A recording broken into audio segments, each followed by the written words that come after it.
Yes, we were looking for you actually. Let me just get rid of that.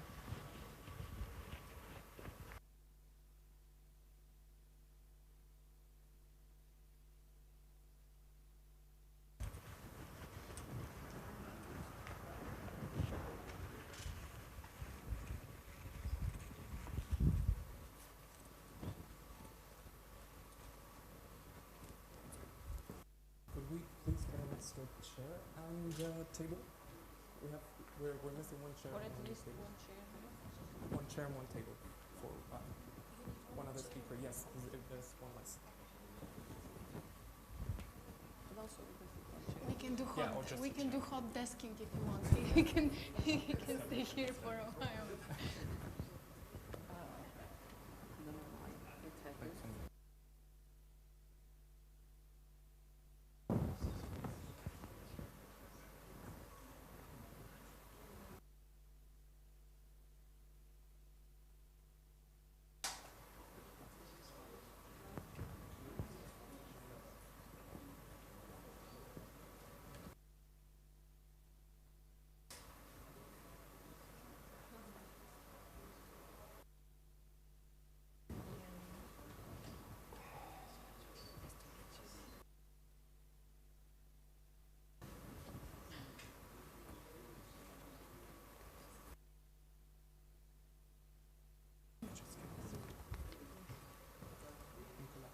You can just take that for this one. Yes.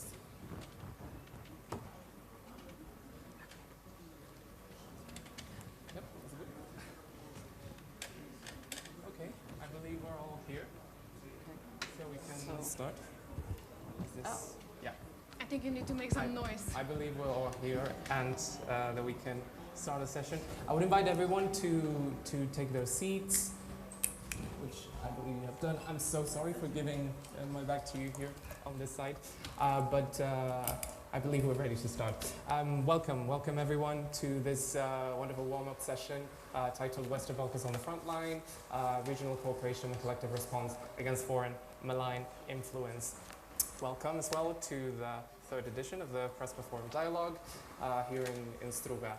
My name is Alejandro Steso. I'm a program manager at Friends of Europe. For those of you who perhaps don't know who we are a think tank. Friends of Europe is a think tank based in Brussels that has been active for almost 25 years.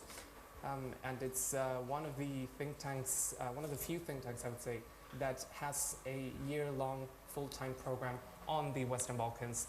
So we have a very particular approach to the region. We like to see it as in a glass half full way rather than glass half empty. So this is basically what is structuring all our activities and all our projects.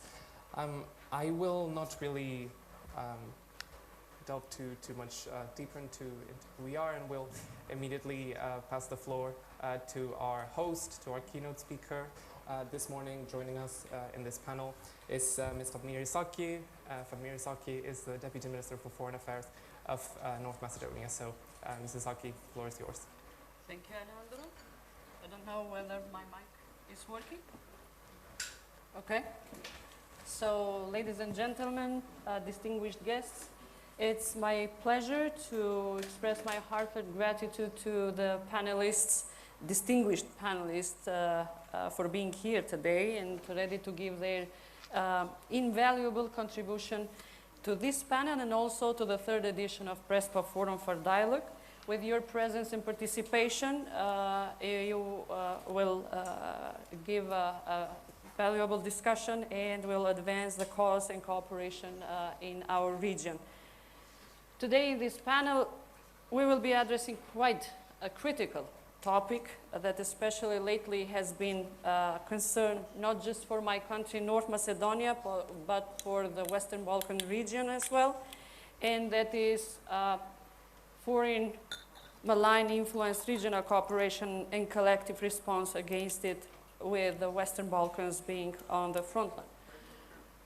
We all are aware that due to our geopolitical location and complex political dynamics, historically our countries, North Macedonia, Albania, Bosnia and Herzegovina, Kosovo, Montenegro, and Serbia have been target to external interferences and manipulation from external actors seeking to undermine its stability, sovereignty, and democratic processes.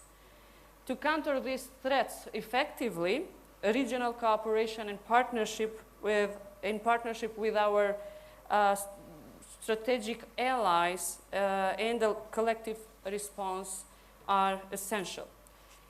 It is evident that the intention of foreign malign influences, be that by both state or non-state actors, are conducted to exploit our vulnerabilities and manipulate our region and our societies for their own gains. Disinformation campaigns, cyber attacks, and covert operations are just some of the tactics that foreign actors engage seeking to advance their own agendas at the expense of our people and our collective future and security. North Macedonia has a significant concern regarding this issue, the issue of foreign malign influences, as does the region and many other nations, since it poses a threat to the country's democracy, stability, and national interest. We are not immune to any form of interference and manipulation coming from the external actors so far. NATO has been playing a crucial role in supporting North Macedonia's efforts to counter malign influences and safeguard its sovereignty. As a member of NATO, North Macedonia benefits from the collective defense and security provided by the alliance. Through intelligence sharing, coordination, and cooperation, NATO helps North Macedonia enhance its capabilities to detect, expose, and counter these threats effectively. The government of North Macedonia, as a responsible ally in NATO and on the reform path to full membership in the EU, has adopted several strategic documents, including the Strategy for Building Resilience to Deal with Hybrid Threats. Also, the Ministry of Defense of the Republic of North Macedonia has established a regional center for relations with the public in order to provide various training courses and trainings for the countries of the Western Balkans, as well as for NATO allies and NATO partners for the development of capacities to counter disinformation. However, no country is immune to foreign malign influences, which is why regional cooperation and collective response are vital for effective combating this threat. We must unite as nations and stand shoulder to shoulder as we all face this common challenge. By fostering collaboration and coordination among the countries in the region, the states can address common challenges collectively and establish mechanisms for information sharing, intelligence sharing, and joint action.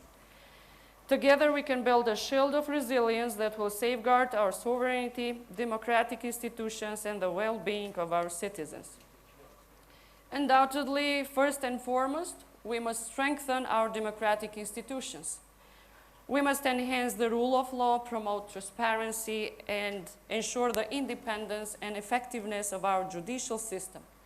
By upholding democratic values and principles, we send a clear message to those who seek to undermine our region that their efforts will not go unchallenged. Additionally, we must strengthen our cybersecurity capabilities. The digital realm has become a battlefield for foreign actors who exploit vulnerabilities in our critical infrastructure and communication networks. We must invest more in cybersecurity measures, share intelligence, and establish mechanisms for rapid response to cyber threats. By doing so, we can protect our sensitive data, critical infrastructure, and national security. Addressing disinformation is equally crucial. Foreign actors often exploit information spaces to manipulate public opinion. We must empower our citizens with media literacy skills, promoting critical thinking and the ability to discern and distinguish truth from falsehood. To combat the spread of disinformation, we shall support independent journalism, fact-checking initiatives, and promote responsible media practices. We must also strengthen our economic resilience and reduce dependence on external actors. We need to diversify our economies, foster entrepreneurship, and promote regional economic integration so that we can diminish vulnerabilities to foreign influence. Ladies and gentlemen, as a region, engaging with our international partners is paramount, and they play a crucial role in our collective defense. Cooperation with the European Union, NATO, and the United Nations, as well as other interested states, will provide additional support and resources in countering foreign malign influence. By setting up strong partnership, we can demonstrate our commitments to the values of democracy, sovereignty, and regional stability. However, governments' efforts are not enough for achieving success in this endeavor. Active participation by civil society, academia, and the private sector is also required, which is why all of us together as a region must work hand in hand, share knowledge, expertise, and resources in order to build a resilient region that can withstand external pressures and ensure the well-being of our people. To conclude, we must have in mind that the Western Balkans is on the front line of a battle against foreign malign influence. To protect our sovereignty, stability, and democratic process, fostering regional cooperation and a collective response are imperatives. Strengthening our democratic institutions, enhancing cybersecurity, countering disinformation, fostering economic resilience, and engaging with international partners are and should be the crucial components of our strategy. Only by relying together, we shall embrace and share vision for a secure and prosperous Western Balkan. Our collective strength will ensure that external actors cannot undermine the process we have made thus far and the bright future we envision for our region. Together, we will prevail against foreign malign influence and build resilient Western Balkans that remains firmly in control of its own destiny. I thank you. Thank you. Thank you very much, Mrs. Haki. Thank you for ending on a positive note, hopeful note. We hope this can be done together, and I think many of the issues that you've already discussed, you really hit the nail on the head. Because the main takeaway, at least for me, is the fact that everyone is vulnerable. No one is immune to this, and there needs to be a shared endeavor and shared objectives and shared goals. I think this is what we're trying to unravel here today as well. So thank you very much. I invite you to stay with us, and I will now proceed to introduce our distinguished panelists that are joining us here this morning. Just to remind you that this session lasts until 11:30. We don't have a lot of time, so we will try to really make the best out of this time together. It is a warm-up session, so I definitely do encourage you to get warmed up in a way, and do take the floor if you would be interested in asking a question once we've heard the first round of remarks. So introducing our panelists, I will start from left to right. We have Mr. Nicolas Fay, who's the head of the Western Balkans Department at the French Ministry for Europe and Foreign Affairs. Welcome. Then further on, we have Mr. Adrian Davidoiu, who's the special representative for the Western Balkans of the Ministry of Foreign Affairs of Romania. Welcome. Then further on, we have Vanya Petrova, who's a senior analyst at the Center for the Study of Democracy based in Sofia. Welcome. Further on, we have Valbona Zinelli, who's a professor of strategic security studies at the Marshall Center. Welcome. Then further on, we have Andrea Stojkovski, who's the executive director of the Prespa Institute based in Skopje. Welcome. And then last but not least, we have Mr. Ilhan Sayile, who's the Director General for the Balkan countries and Central Europe at the Ministry of Foreign Affairs of Turkey. As you can see, this is a very diverse panel. We do have our good share of policymakers, but we also do have our fair share of civil society representatives, academia, and so on. So if I may, I will first pass on the floor to Mr. Nicolas Fay. As a French national, as an EU member, we would like to understand where France stance on all this, and how's France approaching all this, all these issues as a Western European also country and towards its relations with the region? Thank you for inviting me. It's a very interesting topic. Just a few facts about malign influence, because we name it in general, but we didn't single out any country, and I would like to really stress two malign influences which is undermining in the region the European perspective. So first, Russia. Russia destabilization action can be seen all over the region through disinformation, cyber attacks, and most concerningly, exacerbation of existing tension like the one currently taking place between Serbia and Kosovo. But Russia has nothing to offer to the region, just more conflict. China also continued to be, as it is said, as a EU level systemic rival.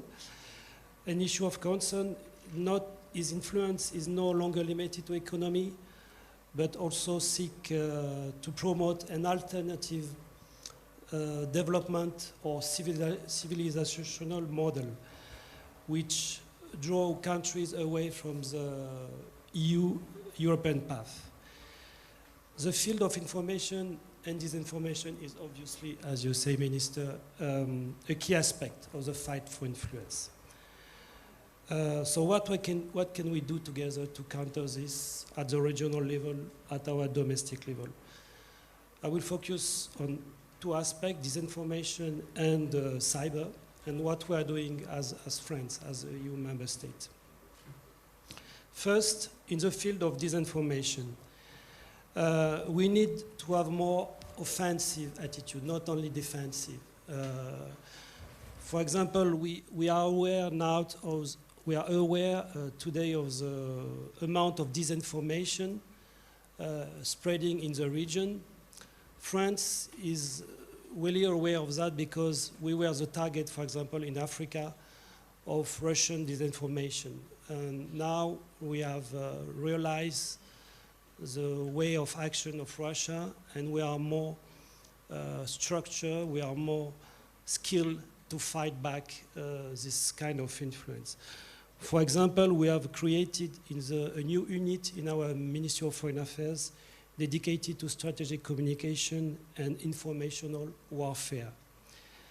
And now we were focusing more on Africa, but now we also deal with situation in Ukraine and more in Western Balkans. So we are more equipped to fight against this information warfare. Second, on cyber attacks, cyber issues. This is really a major concern now. We saw the cyber attacks in Albania, in Montenegro, but also in all the countries of the region. So we really need to strengthen the resilience of the region through building administrative capacity, training. This is a focus of EU Action Service. And I just want to mention our regional initiative. We have launched together with Montenegro and Slovenia the Western Balkans Cyber Capacity Center in Podgorica, with first training session already taking place recently. So all 6 Western Balkan countries are taking part of this initiative, including North Macedonia, and this is something we'll develop in the future. So this was my main input. Thank you very much. Thank you, Nicolas. You really touch upon very, very interesting questions. and you give concrete examples of follow-up actions like the establishment of this center, and we could perhaps get back to that later. But moving on, I'm going to go to Valbona, if this is okay, because Valbona, you as a security scholar, how do you assess, from your point of view in academia, your overall take on the whole situation, how this might affect as well at a domestic level, because we tend to see the broader geopolitical picture internationally and across states, but at a let's say internal domestic level, how does this play out? Well, thank you very much. Can you hear me? Is the microphone working? Yes. Okay. I'm very glad to be here, honored to be part of the Prespa Forum Dialogue, and thank you for inviting me in this panel. Actually, I agree with the previous two speakers on when it comes to foreign malign influence. I'd like to look more, not from the domestic perspective, because I think what happens in the Balkans, we focus too much on internal issues, maybe national issues too. I think it's time that we look at from the international European security perspective, transatlantic perspective, and international perspective. I believe, and I think that we need to name, who the maligned actors in the region are. We have crafting and grifting actors, but I will also like to talk a little bit more about, what we're seeing in terms of malign influence of Russia and also of China. I think the Balkans is an area of strategic competition between the Western democratic world and the autocratic powers. And I think that is why issues of European enlargement that are very important, have been very important for the region because have been the main driving force of reforms in these countries, are much more important because of the security of the European continent. And even going back historically, I think that the region has shaped the history of modern Europe, being a gateway between East and West. We have seen Russia's increased engagement in the region, not just now, but in the previous decade. And I think visibility has amplified very much. The reasons to project power as a global player, to widen its footprint in a region that's very important geostrategically, but also to create a new area of geopolitical rivalry with the West. And what we have seen with Russia in last years, in previous years, it has really been very clear that Kremlin's strategy to disrupt Euro-Atlantic progress of the region. So that has been very clear. But also I'd like to point out that Russia and other maligned actors, they do act as opportunistic spoilers in the region because they use internal weaknesses, institutional weaknesses, and also divisions, be those societal divisions or ethnic divisions. So very easily, with little financing, they can really achieve their own objectives. And that is the matter of resilience that I think this is the way forward in terms of how to counter that, is to strengthen resilience, be that societal, informational, institutional, democratic, economic resilience that were pointed out. And we have seen, but we should not forget that Russia has also economic interests in the region. And I won't go into details, so maybe we can discuss it more. Because in some of the countries, it's also an interesting and important foreign investor, especially with little investment, but in some strategic sectors that they could play their cohesive power very easily. And then the second actor, which openly is supporting the EU integration of the region, but I think the practices that are arriving in the region actually will drift the region apart from the EU, that is China. I think it's in line with the geoeconomic and diplomatic interest that China has in the European Union. We should not see the Western Balkans separately from what's going on in the European Union. And also in line with the geopolitical interests of the Belt and Road Initiative. The region is an important part of that. In terms of trade, we should also talk with facts. China has become the second largest single trading partner for many countries. Of course, numbers are very small because the region has a small economy. However, it's progressing very fast. Of course, since in most European countries, that trade, it goes in favor of China because it's mainly Chinese imports in the region and very little exports. But what is most important, I think we need to look at the investments because we're not paying much attention. 40% of the total foreign direct investment in the region is Chinese investment. Now, that is a misnomer because it's not investment. Most of them are loans that are given to those countries, sold as, as Chinese foreign investment. And that creates more, looking at the vulnerabilities, that creates more issues with governance, with lack of transparency, lack of accountability, but also the issue of debt trap. That has been an issue that we have been talking about in the last few years. Now, it was mentioned that China for the European Union is a partner, is a competitor, and is a systemic rival. I think in the region, more than anything else, is a systemic rival. And we have to look very carefully on how Chinese increased influence might impact Euro-Atlantic integration, EU integration of the region. And there are four major areas that we have to pay more attention. The first one is Chinese influence affecting democratic developments. I don't need to go into details about that. The second one is economic standards. It's the state-led, economic model and everything, all the economic standards that come with Chinese investment. The third one is standards when it comes to the green agenda of the European Union and energy in the region. And then the last one, which is very important and we need to talk more, has to do with the foreign and security policy of the European Union. And I think that is an area that we have to look more carefully, even when it comes to conditionality in the EU integration process of the region. And I'll conclude here, going back to what was mentioned regarding resilience. I think it's a matter of resilience. It's important, and I think it's a matter of, globally, this strategic competition between democracy and autocracy in the world. And I think that is what we can see in the region that's playing out. This region has too many pockets of instability. And if we're not careful in terms of strength and resilience, speeding up the integration process in the EU and NATO, this might become a risky business for the European security, for the transatlantic security. So that will be, my points when it comes to, how the situation is seen here, and we can go more into details on specific countries if you'd like. Thank you. Thanks, Valdona. You definitely touched upon it. Thanks, of course, for bringing in the case of China, because I understand that these days we're focusing a lot on Russia for good reasons. But obviously we shouldn't forget the role of China. And also you bring up again the keyword of resilience, which is I think something that will be accompanying us for the years to come.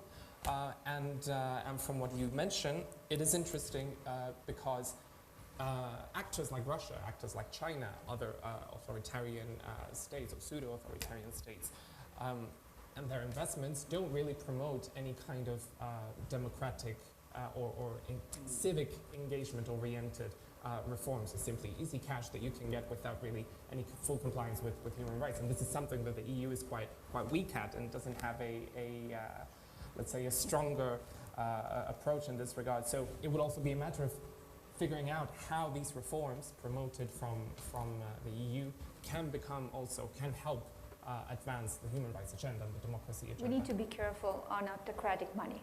That is the key. So we have to pay more attention to that. Indeed, and we can come back to this because it is very, very interesting in seeing the balance of power and of interests that appear in these relations. Let me turn to Ilhan now, because Ilhan, you come from the government of Turkey.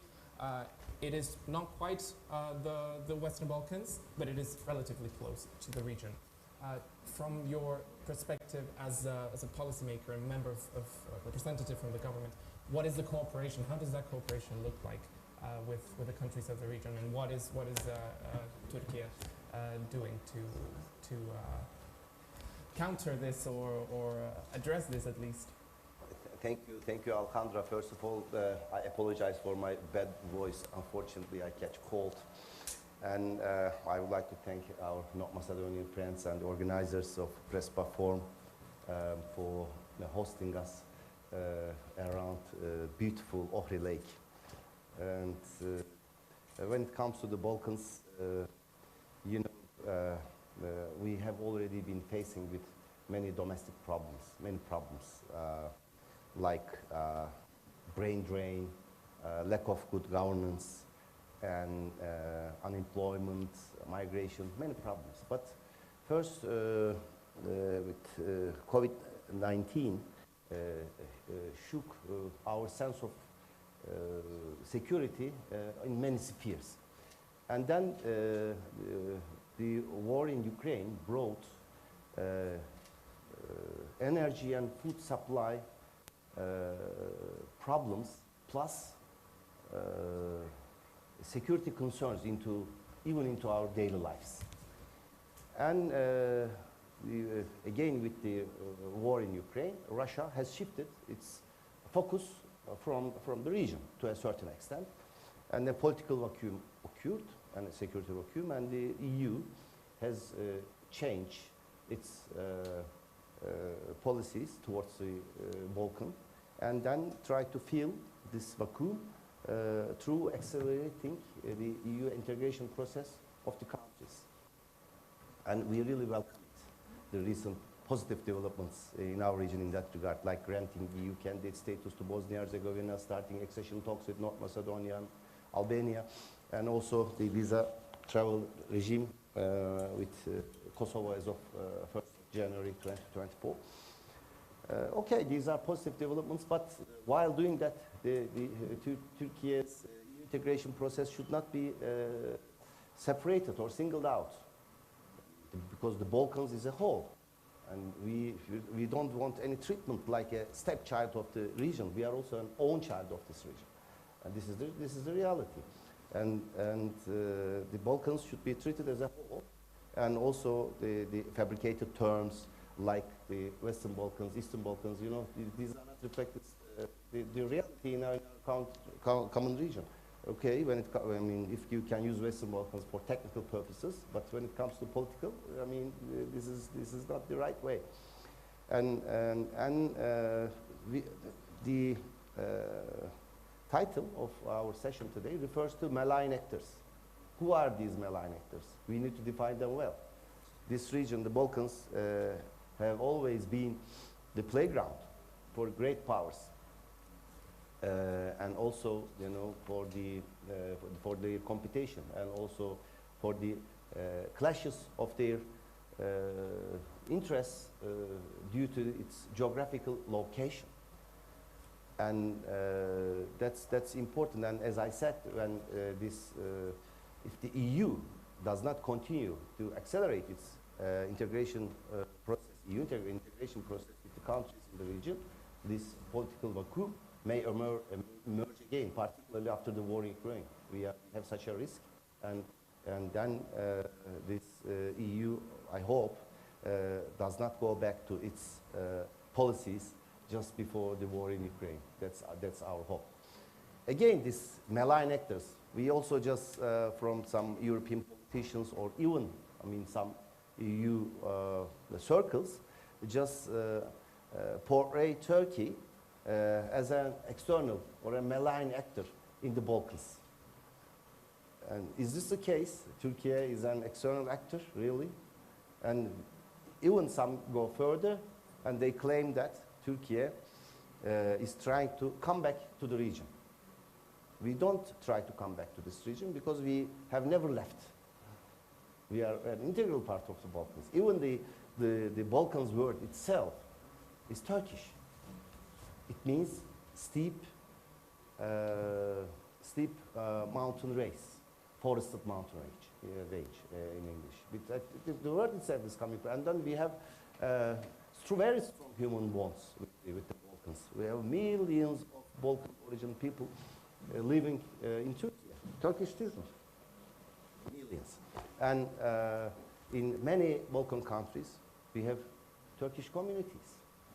And plus, we have geographically, politically, and also historically, we are a part of the region, and we cannot accept such accusations. You know, when someone says that Turkey is an external actor, and this doesn't reflect the reality. And last but not the worst, with the EU, we are not in competition in the Balkans. We are not rivals. What we need to do, we just consider and we see EU just as a partner, not more than that. Thank you very much. Thanks so much. thanks for these remarks.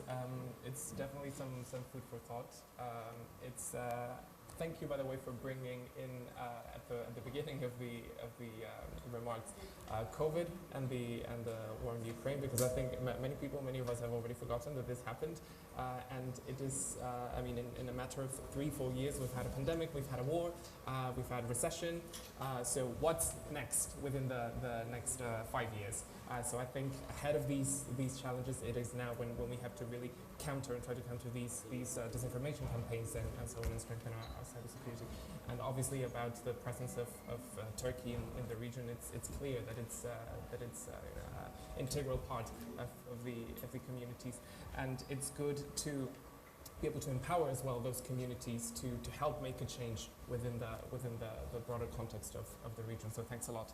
Let me jump now to Vanya, who also can perhaps offer a more economic, I understand, more economic, approach financial to the topic, which I think would be really interesting to talk about, because it's not the usual main challenge or main issue that we tend to think about when we think of But actually, it's the core issue that we should be thinking about, especially finance.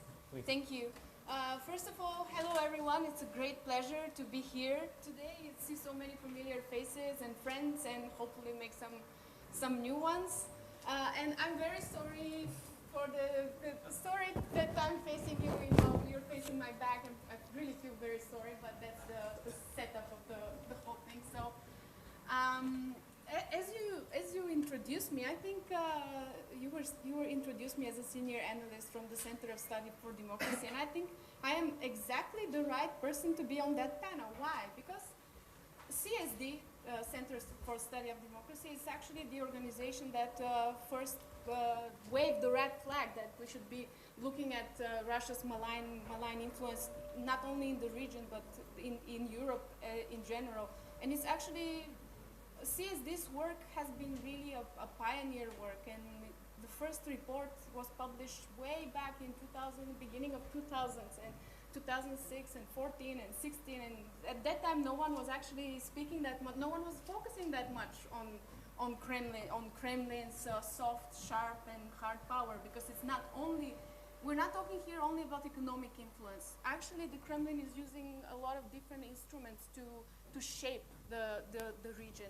And on the other hand, I think I'm the perfect person to be on that panel, because actually I have spent the last 10 plus years in China, and I did my PhD there, I did a postdoc there, and I'm also working at Fudan University, so I also wear the academia hat.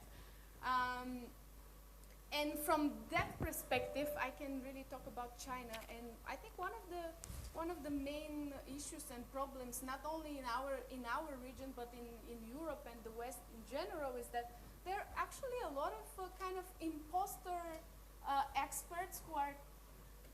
Everyone nowadays is talking about China, but my impression is that no one, I mean, very few of these people who are talking about China, they actually really understand what they're talking about.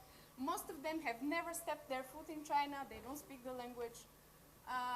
So I think that this is one of the key issues here that we should really wake up to and realize that we don't have expertise on China. The good news is that from Chinese perspectives, I can also tell you that Chinese really also misunderstand us. And there's this gap that it's really, really bothering and risky. And already a lot of you mentioned media capture, disinformation, cybersecurity. Also, you focused on Russia and China as the main foreign malign influence actors in our region, and I think that's true. But they have a little bit maybe different tactics, different strategies overall and in the region. But yeah, we can say that after the collapse of the Soviet Union, around $1 trillion of illicit Russian capital is flowing all over Europe, and basically the estimates is that around 10%, Russia controls around 10% of the economies of the Western Balkans. And as I mentioned already, when you're talking about Kremlin, it's not only economic influence, it's political influence, it's, I mean, as we say, sharp, soft, and hard powers. What is actually bothering here, and I think we maybe need to highlight this, is sanction enforcement. This is something that should be definitely strengthened. And in reality, after the first imposition of sanctions on Russia, which was in 2014 after the annexation of Crimea, if you look at the data, if FDI and financial data, you would actually see that capitals flowing to our region and Europe after the first enforcement of sanctions, they actually increased. And they increased quite a lot. They increased with 1/3. So something like last year, Russian capital in our region was somewhere around to 300 billion euro, which is a lot. And then, on the other hand, we have China as the other main actor on the stage. And here we have, as probably the main, I think someone mentioned already, the debt trap diplomacy and the Belt and the so-called IDAILU, the whatever you term, Belt and Road Initiative. So we should be strategizing and really understanding the differences in how they operate. And also I think that we're neglecting here, it's not only, of course, it's not only China and Russia, there are new stars coming on the stage, like Saudi Arabia, United Arab Emirates, especially, you know, I'm a financial person. I look at investments, I look at FDI screening, I look at illicit capital, and I see that this is something which very few people are talking about, but we should be talking about that more.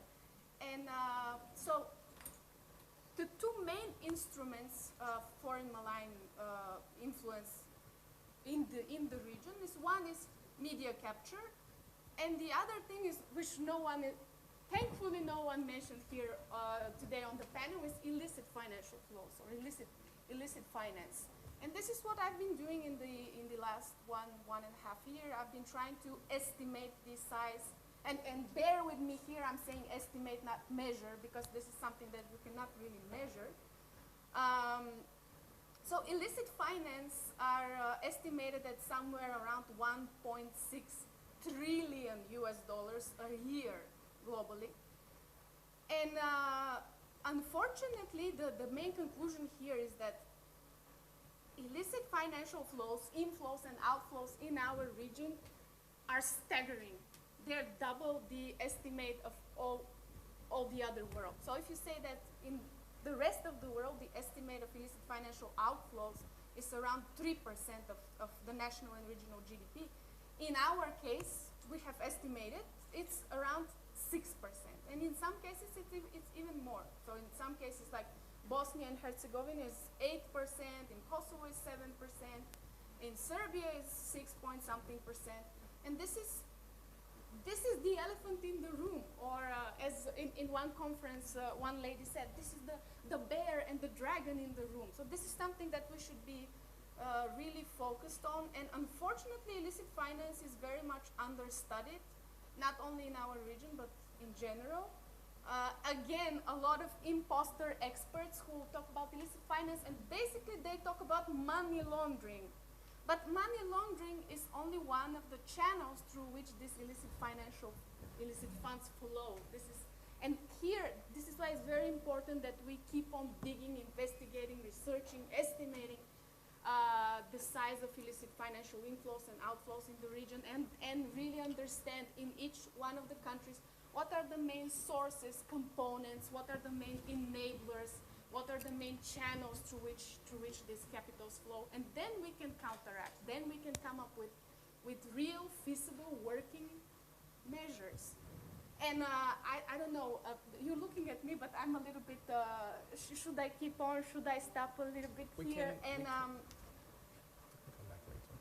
We should think about, because I've been to a lot of conferences, and many times we're talking all the same things. You know, we keep on, okay, anti-corruption, this, and illicit finance, and media cap. But actually, we should not only do the talk, we should actually do what's necessary. And if you give me, next round, if you give me a few minutes, seconds, I will give you feasible, particular measures we should do, 1, 2, 3. Thanks, Vanya. Let's try to make it to the second round, even though we still have yeah. two speakers, and I'm aware of the time. I will go on to invite Adrian to take the floor. We also have Andrea left. I will please ask you to be brief as much as you can, so that we can take in some perhaps 1 or 2 questions from the audience, or just some feedback at least. But thank you. Thank you. I am very optimistic, yes, but why not? Adrian, please. Great. Okay, thank you, Alessandro. So it's really nice to be here in this wonderful setting that we've seen outside, and these are Macedonian hosts that we have here. Sorry, I think your I microphone don't think is the mic is working. not working. Okay. There we go. Definitely. So thanks a lot. So once again, it's nice to be here and to thank our Macedonian host. And I think that this sort of dialogue and this sort of event really has the capacity of bringing together not only political level but expertise throughout the region, and it's relevant for the region as such. So just to make a few comments from a strict national perspective in relation to the topic we're addressing today, which is an issue of serious concern, particularly nowadays, and we've seen its relevance in the context of the aggression in Ukraine, the Russian aggression in Ukraine, and we see how this is unfolding also in terms of narrative campaigns of disinformation, false communication, and so on. So basically, these issues are of extreme relevance, as it was mentioned before, for the overall community, be it Euro-Atlantic or European community, as well as for this region as such, which is probably, I would say, it's a bit more vulnerable even than ourselves in terms of institutional setups, in terms of really having to grapple with a lot of issues that are stemming also from the communist period, and we've seen it as a post-communist country, that are issues that are resurfacing, that are also of the nature of bringing these things to surface, and also of the malign external influences that we are seeing together. So from a Romanian perspective, there are 3 major issues that we're addressing in the national capacity when we speak about foreign malign influences. That is the consolidating and improving the societal resilience and education. So the resilience for us is key in this respect. The other one is strategic communication, and the third one is concrete proactive countermeasures in order to address these issues. Because we are speaking of challenges, as I mentioned here, that arise from outside with foreign actors that are investing their energy in order to disrupt our societal processes, our democratic processes, winning elections at some times, and to bring not only chaos, but also to bring division at ethnic level, and this we see in Balkans as well, which is quite unfortunate. But it's also challenges that we have to face also here in the Balkans coming from inside, exploiting the weaknesses and the dysfunctionalities of the institutional setup and the political setup. So further democratization, further reforms are key in this process, I would say. So we have done a lot at national level, as with a national strategy for communication, a specific action plan, an institutional framework of addressing these issues. And I would like to also to briefly mention about the issues, about addressing these issues into NATO and EU context, which is extremely relevant. In NATO, we have the concept of layer resilience that Romania has support. This was proposed by the Allied Commandment of Transformation of NATO, and this aims to enhance the capacity both at nation and collective level to prepare for, resist, respond, and quickly recover from strategic shocks and disruption across the full spectrum of threats. So this is of extreme relevance, and it's extreme relevance from our NATO allies here in the Western Balkans, which are also important beneficiaries of the NATO strengthened resilience assessment commitment. And in terms of EU, it's also important to mention the EES task forces for disinformation, the action plan against disinformation dating from 2018, and the other tools that we have at our disposal, and we'd like to bring them to also the attention of our friends here, the rapid alert system, as well as the strategic compass in terms of fighting disinformation with the hybrid toolbox and foreign information manipulation and the interference toolbox that we are supporting as developing at the EU level. So on the background of this campaign of disinformation, Russia's campaign of extended disinformation in the region, we are in favor of creating a common space of resilience with our Western Balkans friends. So this is something important, and we are going to work alongside friends in the European Union and transatlantic partners in this project. And we can bring in this our expertise. We have the expertise of two important institutions for in Bucharest is the Euro-Atlantic Resilience Center with focus on resilience, and the newly established European Cybersecurity Competence Center and Network, which is an European agency that I'm sure that will be more than interested to develop its activities here in the Western Balkans. Thank you. Thanks, Adrian. A lot of good ideas and a lot of homework as well for member states and NATO. And for our friends in the Balkans. Exactly, and so for the European Union and beyond. Andrea, I'm closing with North Macedonia since we opened with North Macedonia. You are from civil society.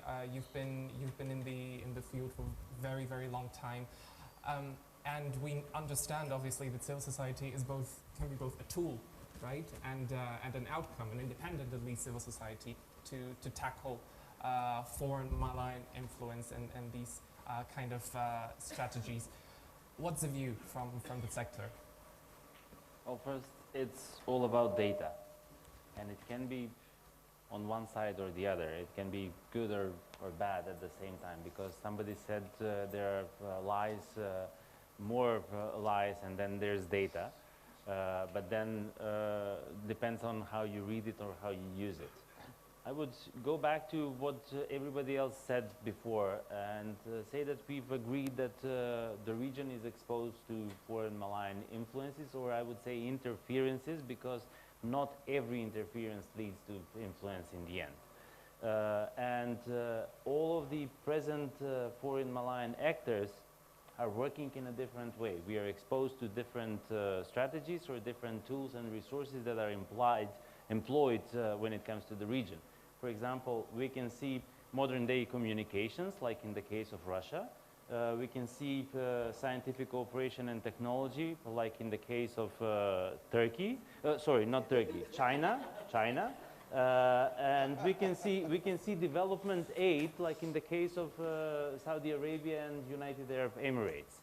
We can also see trade and tourism as a tool with other countries. Everything leads to the cause or to the goal. Everything is used as a tool, and then all of the countries are achieving their goal. Current complexities, modern-day communication, have proven to us. 3 years ago, we started, we mirrored the Royal Elcano Institute's Index of Global Presence into an international impact index. And we are following 64 countries and how are they ranking. Some European diplomats once used the term of a popularity contest, while it's not, because we are not trying to measure the popularity of the countries. We are actually trying to measure the footprint of specific countries here and in which form or which way they are present. So we established that a country which is relatively low on the scale of trade with North Macedonia, like Russia, for example, which is extremely low on the scale of political relations with North Macedonia, apart from one or two indicators, and appears in somewhat form on soft presence and soft cooperation, can actually achieve prominence and elevate its presence through modern-day communications.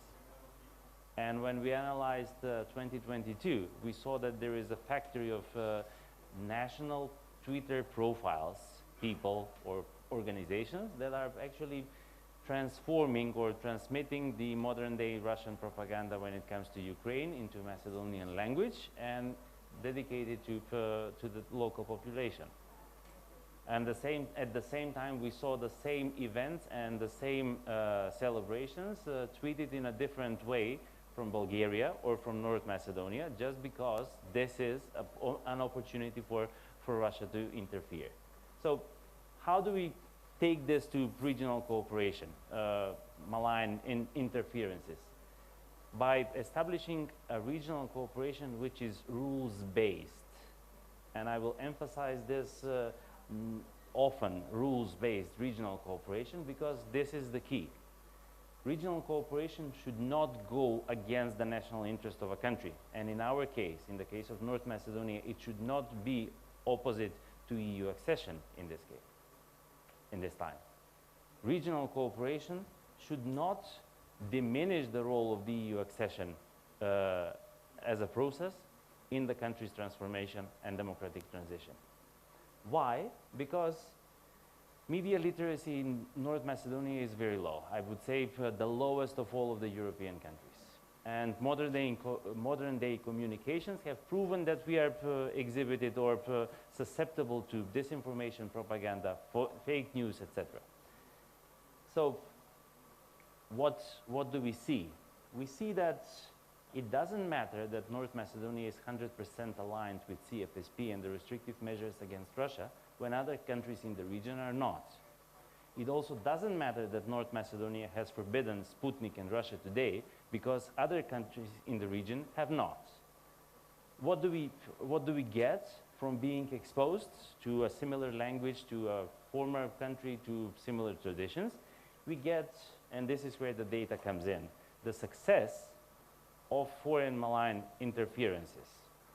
1/3 of the citizens of North Macedonia would trust Serbian media when it comes to geopolitical issues, foreign and security policy, and EU accession of the country.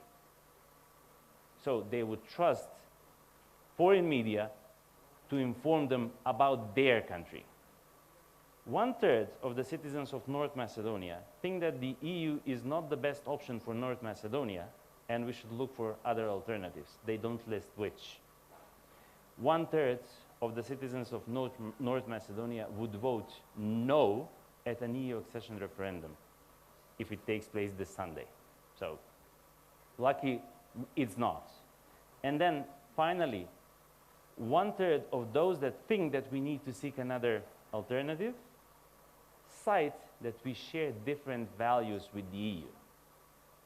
To put everything into context, we did a social experiment on susceptibility to fake news and propaganda, and we measured clickability and truth, or truth. Citizens of North Macedonia are prone to click on positive news about Russia, on positive and negative news about the EU, on horrifying news about vaccines, and they're prone to believe the negative news about the EU.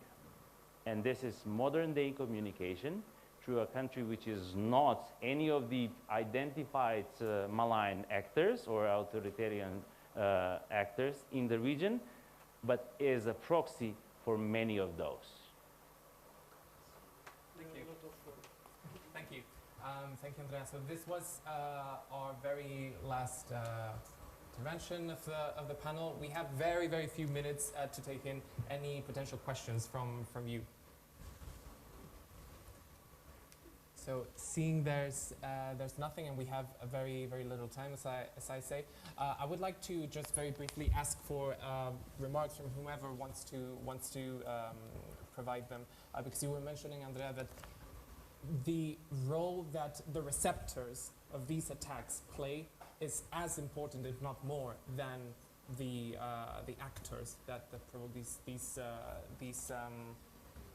the actions in question.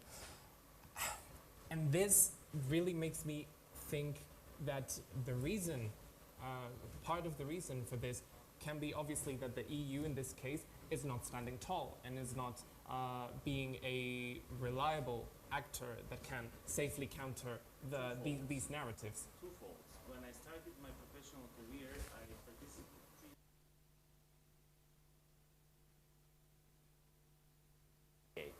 and I expected that it will go smoothly and I would soon work in the EU or as an EU citizen. Right now, after 23 full years, I imagine my retirement as a chance to sit in the shades of the olive trees and enjoy looking at the horizon. So nothing of the EU there. This is just to show you the perspective of the local people here. Disenchantment, a lot of fake or raised expectations that were then not met, and a lot of promises that were made exactly 20 years ago with the EU perspective at the Thessaloniki summit that did not materialize. This is one side that the EU has made wrong. The other side that the EU is making wrong is not taking a firmer stance on regional cooperation that goes against EU accession. If this country is the most harmonized with the acquis when it comes to single market, this country is not the beneficiary of regional cooperation in the form of open Balkan. If another country has a bigger market, they already are a bigger beneficiary because of the bigger market. If they are less harmonized, they again benefit. This is just regional cooperation in terms of economy. When we go in terms of political affairs and influences, what I just said about media literacy and about access to news, I think that this is where we need to focus.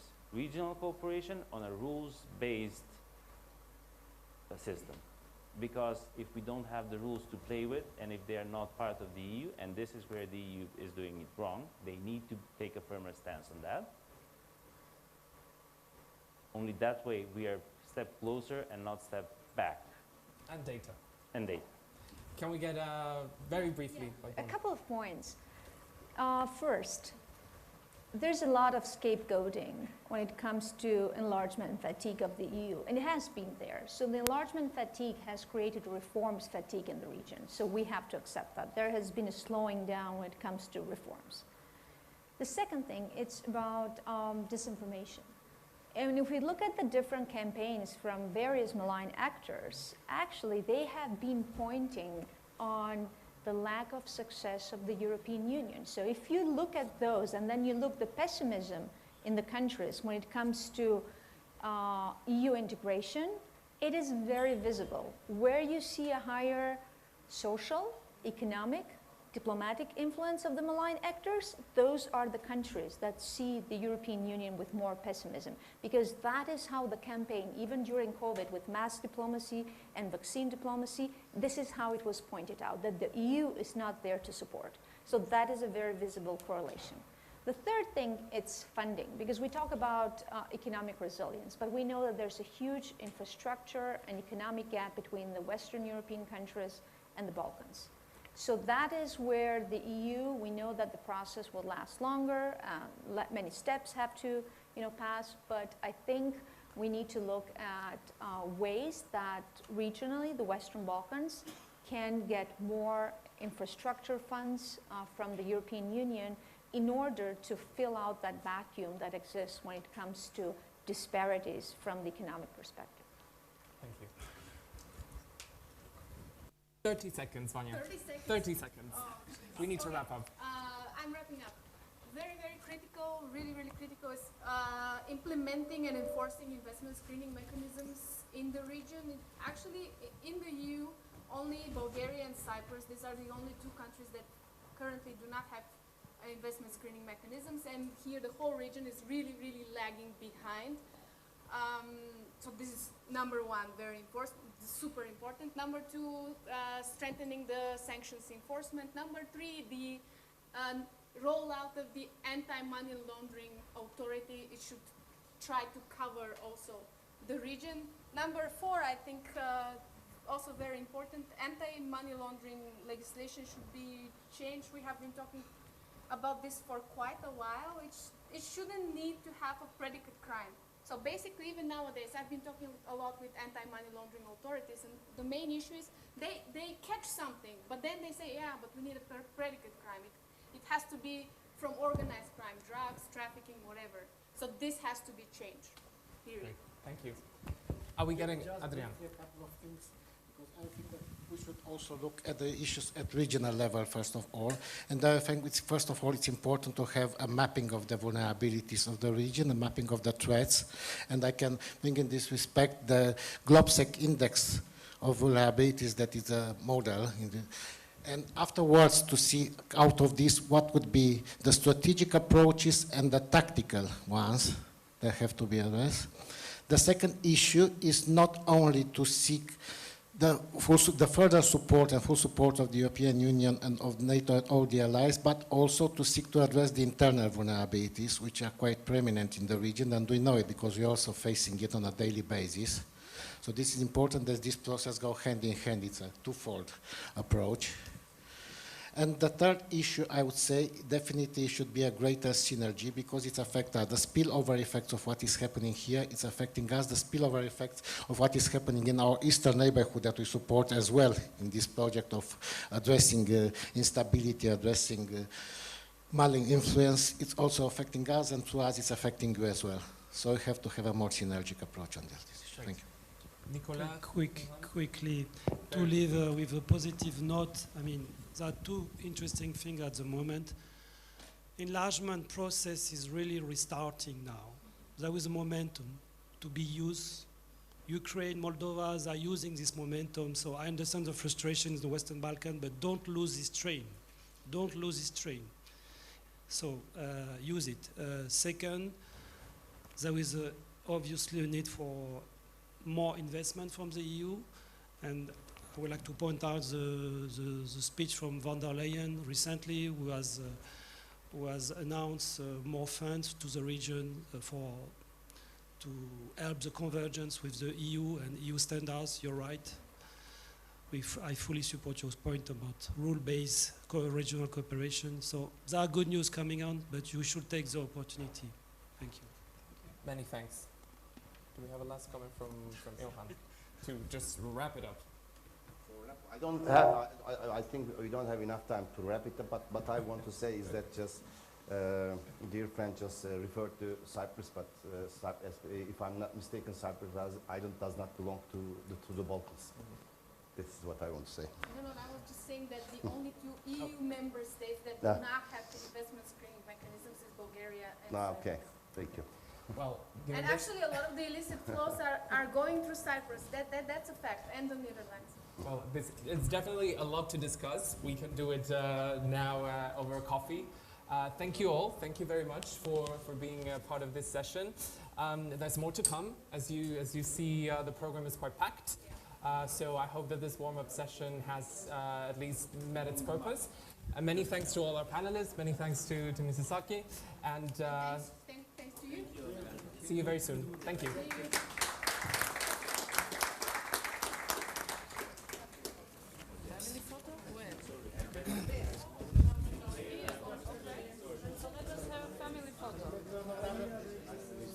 Just here?